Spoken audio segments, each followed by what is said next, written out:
Bonjour les amis turfistes et bienvenue pour le quintet de ce vendredi. Ce vendredi, un quintet plutôt facile, disputé en nocturne à Enghien, avec un petit changement d'air pour les vendredis soirs, avec cette nocturne. Ce quintet de ce 6 mars 2026 s'annonce très intéressant, me semble-t-il, et assez facile à étudier, et peut-être facile à toucher. Alors dans ces cas-là, souvent le plus dur, c'est d'arriver à choper une combinaison qui puisse être rentable. C'est ce que j'ai essayé de faire, vous me connaissez, en mettant des belles cotes, notamment. Maintenant, il me semble que la vérité devrait pas trop loin, être trop loin de mon prono aujourd'hui. Je vous détaille bien sûr mon avis et des infos sur chaque partant. Vous les voyez dans ce tableau des partants. On va présenter la course.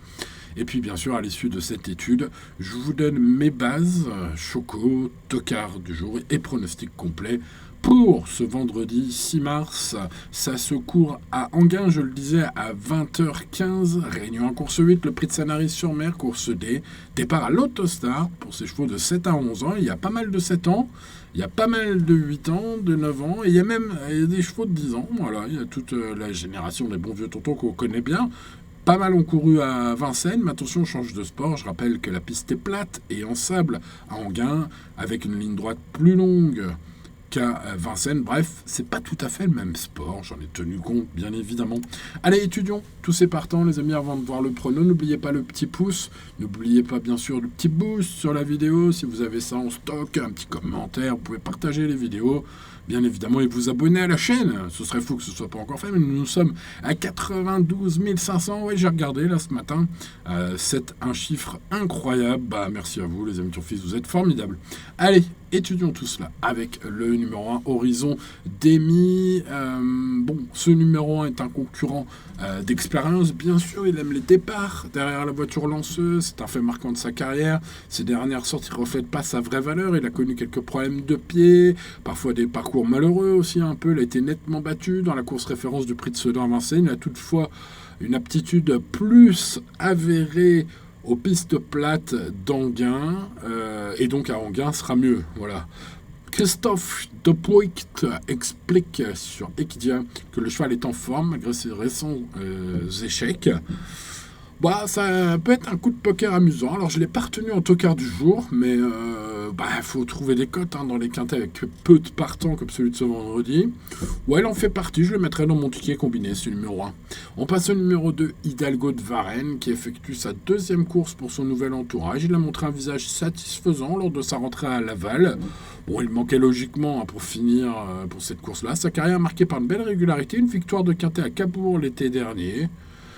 Mode autostart, donc voilà, le déferrage cette fois. Écoutez, on pourrait se laisser tenter par cette candidature, si ce n'est qu'Anzo Lelièvre précise qu'il sera difficile de devancer les 7 ans ce vendredi. C'est vrai qu'il nous rappelle que là, on est sur un vieux tonton qui aura fort à faire dans ce lot. Loin de moi l'idée de le rayer complètement. Je lui ai même mis la moyenne, vous voyez, sur le numéro 2, mais je n'ai pas eu la place de le mettre dans mon prono. On passe au numéro 3, Good Morning Charlie, qui vient de remporter facilement le Quintet Plus, prix du Cantal à Vincennes. Alors c'était face aux vieux seulement. Alors c'était quand même un solide cheval, vraiment, un cheval qu'on aimerait tous avoir dans notre écurie. Il prend son avoine, comme on dit. Alors il y a la présence des 7 ans cette fois, mais le cheval est en forme. Son entraîneur Benoît Olicard nous apprend que le cheval est au mieux. Il a peur aussi, comme moi, des plus jeunes. Une place quand même jouable pour ce numéro 3. Mathieu Abrivard, déferrage des 4. Allez, on va garder en bout du bout. On passe au numéro 4, Iron Jet. Malgré un an et demi sans podium, le cheval a été préparé pour ce rendez-vous. Alors les amateurs de chevaux à grosse cote, les fans de Franck Nivard peuvent se laisser séduire. Il arrive désormais au sommet de ses moyens pour cet objectif, selon son coach, Bastien Michardière. J'ai lu ça sur Génie Course. Il pense que tous les paramètres sont réunis pour le voir terminer dans la bonne combinaison s'il lui reste encore un peu quelque chose dans le sac. Alors, c'est pas exactement ses propos, mais c'est mon interprétation de son interview. Le professionnel indique, c'est aujourd'hui ou jamais. Voilà, si on lit entre les lignes, c'est aujourd'hui ou jamais. En tout cas, tout a été fait dans son écurie pour réveiller la pépite qui sommeille un peu depuis longtemps dans ce cheval. Voilà, écoutez, j'ai l'info, je vous la donne. Donc, vous en faites ce que vous voulez. Ce 4 sera à belle cote, c'est Franck Nivard, il est déféré. Voilà. À vous de voir ce que vous en faites. Bon, moi, j'ai pas eu la place de le garder dans mon prono. On passe au numéro 5, Giacomo Bello, dont je vous parle depuis de longs mois. Tout l'hiver à Vincennes, tout l'hiver, il a été là. Je pense que, de nouveau, il faut le garder. Il a désormais 2 courses rapprochées. Le profil d'Anguin, c'est parfait. Hein, il affiche 100% à la gagne. À Anguin.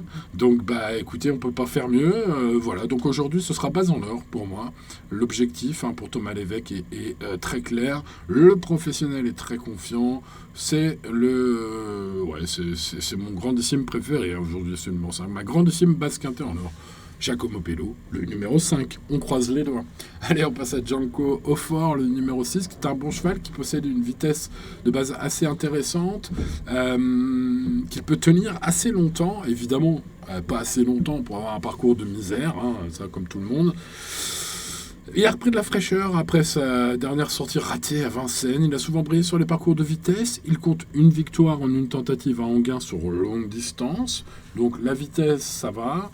Dans sa carrière, il a couru qu'une fois Anguin sur longue distance, ça va. Donc aujourd'hui, Anguin courte distance, j'ai l'impression que ça pourrait bien se passer. Christian Bujon, son entraîneur, estime que le cheval est parfait. Une belle info peut-être aussi à savoir. En tout cas, le cheval détient une première chance à défendre.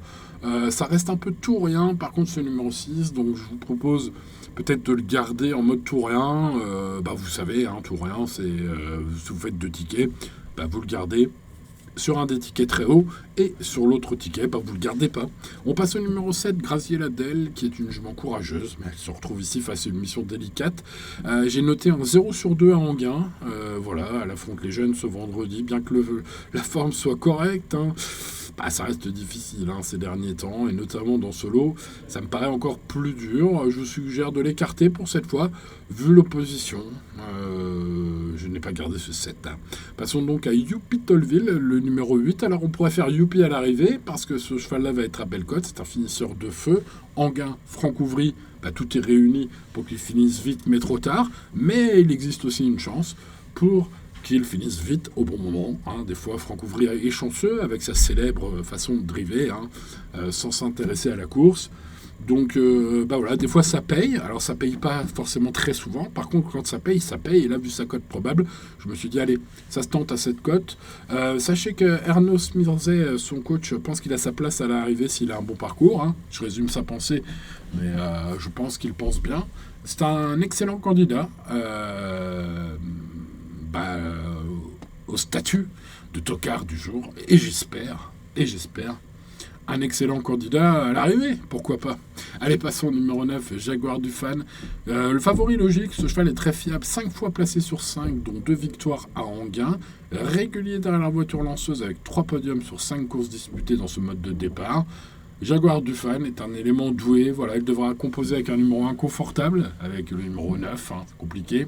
Il y a des aléas, mais on va le garder très haut, je vais le garder très haut en tout cas, car il est ultra fiable, ce numéro 9, vraiment le cheval le plus fiable de la course, je pense.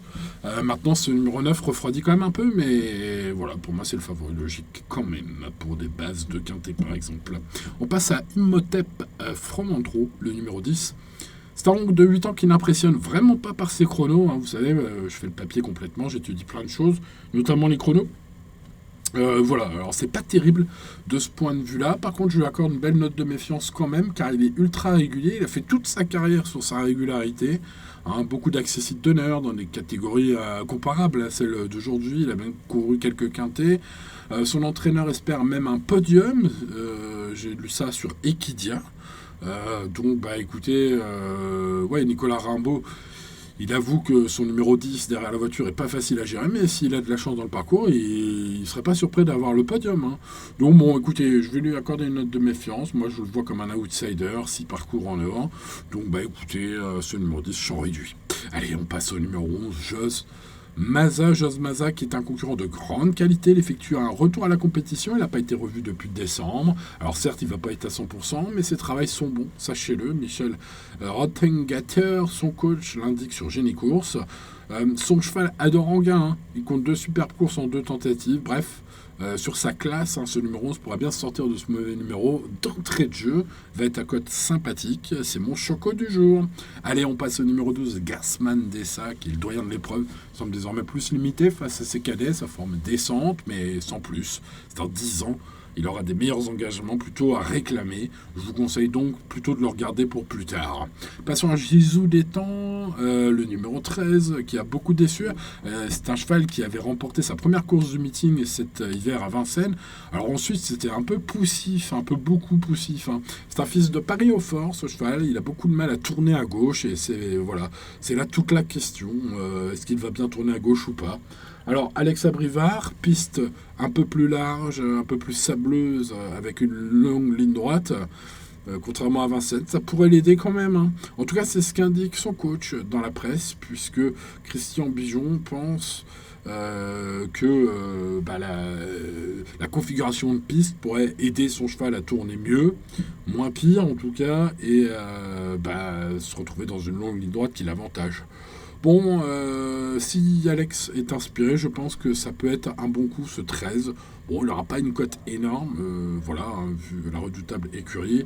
Maintenant, il va de soi que si vous faites un ticket logique, les amis turfistes, il faut le garder. Allez, on passe au choix maintenant. Je vous propose ma base en or, Giacomo Bello. Je vous en ai parlé en long, en large et en travers dans cette vidéo. Je vous en ai parlé en long, en large et en travers.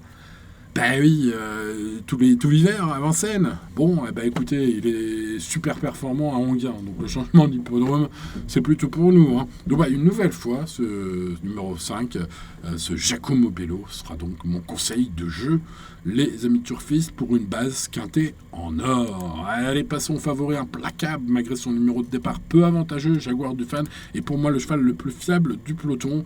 Jugez du peu, jugez vous-même, excusez du peu, excellent en gain, 5 fois placé sur 5, dont 2 victoires régulières dans la voiture lanceuse, 3 podiums en 5 courses, il a tous les atouts, sauf...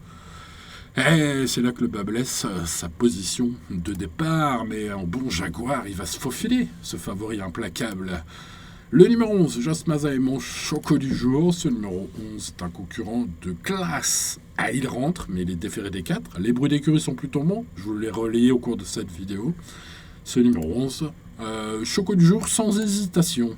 Passons à Yuppie Tolville, le numéro 8, qui pourrait être la belle colle. Vous savez, Franck Ouvrier, avec sa petite façon de driver, tranquillou, bilou, je me fais oublier derrière, je ne fais rien de la course. Et puis, s'il y en a qui font n'importe quoi devant, je viens les doubler pour finir.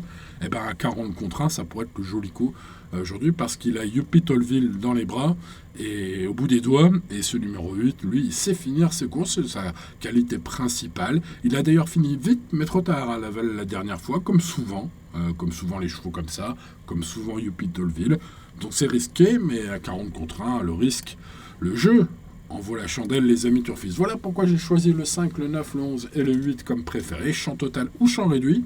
Pour ceux qui veulent faire champ réduit, derrière, je vous conseille le numéro 6, pas si mal placé que ça derrière la voiture, cheval de grande qualité, qui est très bien en entraînement, sachez-le, selon Christian Bijon, et qui détient une très belle chance à défendre en pareille compagnie, s'il bénéficie quand même d'un bon parcours, hein. Le numéro 13 suivra, Gisou d'Étang, l'autre Bijon de service. Attention à Gisou d'Étang, qui tombe très mal à gauche à Vincennes cet hiver, mais nous sommes à Anguin ce vendredi soir. Méfiance, méfiance. Et puis le 1 et le 3 sont très bien placés, ils compléteront ma sélection, ils sont très bien placés derrière la voiture. Le numéro 1 est un cheval plus en forme qu'il n'y paraît. Le numéro 3, Good Morning Charlie, avec Mathieu Abrivard, pourrait avoir un bon parcours et profiter de sa forme, hein, pour essayer de bien faire, même si aujourd'hui, il y a les jeunes. Le seul regret, et le numéro 10, vous le voyez, c'est marqué dessus, c'est comme le Port-Salut. Écoutez, un Hongre de 8 ans qui n'impressionne vraiment pas par ses chronos, mais qui fait preuve d'une très louable régularité. C'est déjà pas mal, ce numéro 10. Voilà, l'indice de confiance est du 8 sur 10, donc vous l'avez compris, c'est un quintet quand même assez facile. Maintenant, bien sûr, les courses restent les courses, les amis turfistes, hein, heureusement. Et puis, on reste raisonnable, bien sûr, et on joue responsablement, comme tous les jours, et tout ira bien. Allez, il est venu le temps pour moi de vous remercier de votre fidélité. N'oubliez pas de mettre le petit pouce sur la vidéo et de vous abonner à la chaîne, c'est pas encore fait. Et à demain pour de nouvelles aventures. C'était Simon. Ciao, ciao.